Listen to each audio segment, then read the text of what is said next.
बहुत बहुत स्वागत। आप देख रहे हैं मथुरा हलचल न्यूज। आइए बढ़ते हैं आज की ताजा खबरों की ओर। मथुरा डीएमपीआर नगर स्थित 5 जन्य प्रेक्षागृह में शनिवार की शाम लॉयंस क्लब मथुरा प्रीमियम की ओर से युवाओं का भविष्य निर्माण और सनातन से जुड़े विषयों पर कार्यक्रम आयोजित किया गया। मुख्य वक्ता प्रसिद्ध कथावाचक पुंडरीक गोस्वामी महाराज ने कहा कि आज के परिवेश में शिक्षा के साथ युवाओं का सनातन संस्कृति से जुड़ना बेहद जरूरी है।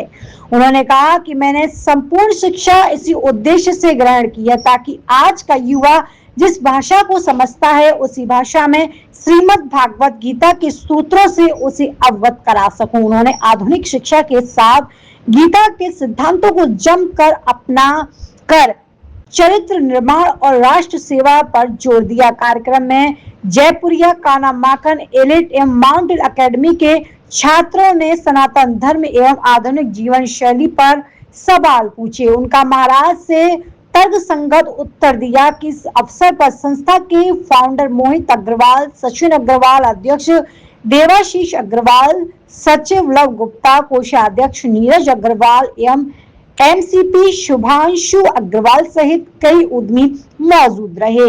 लॉयंस क्लब के पदाधिकारियों ने पूज्य महाराज जी को स्मृति चिन्ह भेंट कर सम्मानित किया। वहीं पत्रकारों से बात करते हुए उन्होंने कहा कि इस सत्र में मुख्य रूप से युवाओं को उनके जड़ों, संस्कृति एवं आध्यात्मिक मूल्यों से जोड़ने पर जोर दिया गया। सत्र के दौरान वक्ताओं ने इस बात पर चिंता जताई कि कई बार युवा नशे या अन्य प्रकार की आकर्षणों की चपेट में आकर अपनी राह भटक जाते हैं। वक्ताओं ने कहा कि जो लोग खुद को मथुरा, वृंदावन और ब्रज से जुड़ा मानते हैं, उनकी जीवन शैली भी उसी के अनुरूप होनी चाहिए।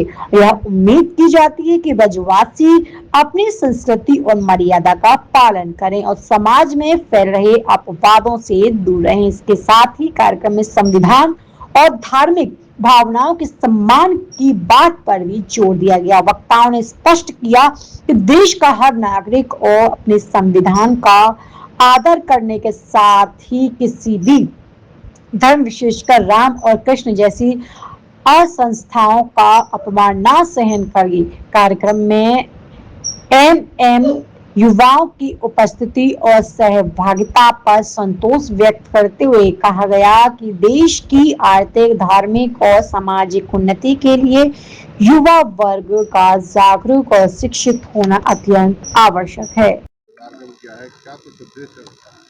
विशेष रूप से उद्देश्य यही है कि जो युवा है और ब्रज का युवा है, मैंने एक बात कही, जो जहाँ का होता है उसका उसके साथ संबंध जुड़ता है। कोई बम्बई का होगा तो उसको बड़े बड़े फिल्म सितारे का, अच्छा तुम उस नगरी के हो। जैसे कोई कहता है कि हम ब्रज के, मथुरा के, वृंदावन के हैं, तो ओ भगवान श्री कृष्ण की नगरी के हो। तो हम जहाँ हैं वहाँ की जिम्मेदारी रखते हैं।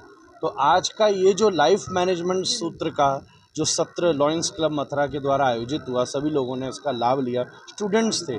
उसका मूल भावना यही थी कि हमारे जीवन में चाहे वो कितना भी प्रगतिशील हो रहा हो, व्यवहारिक, आध्यात्मिक और आर्थिक दृष्टि से, पर उसमें आध्यात्मिकता भी उतनी ज़रूरी है।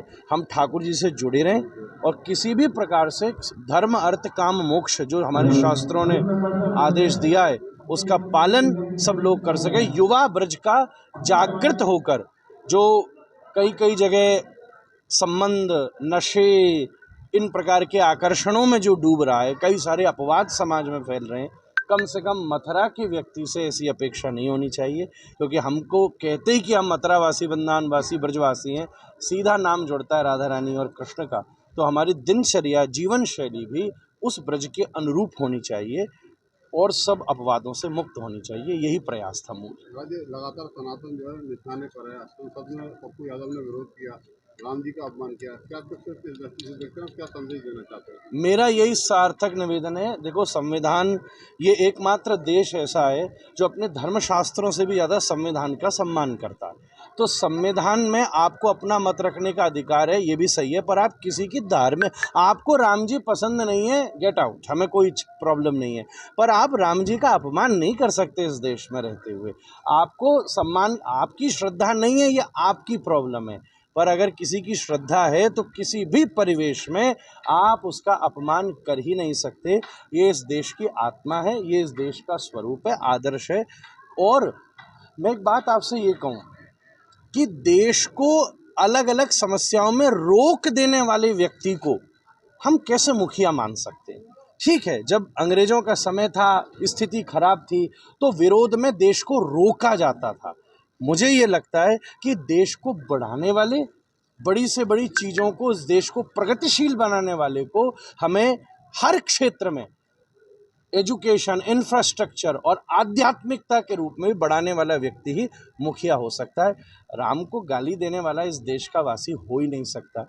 इस संविधान का सम्मान करने वाला, मैं कह रहा हूँ हिंदुओं को छोड़िए, सनातन धर्म की बात श्रेष्ठ रही, संविधान का सम्मान करने वाला व्यक्ति भी नहीं हो सकता जो राम कृष्ण के प्रति अभद्र भाषा का प्रयोग करे।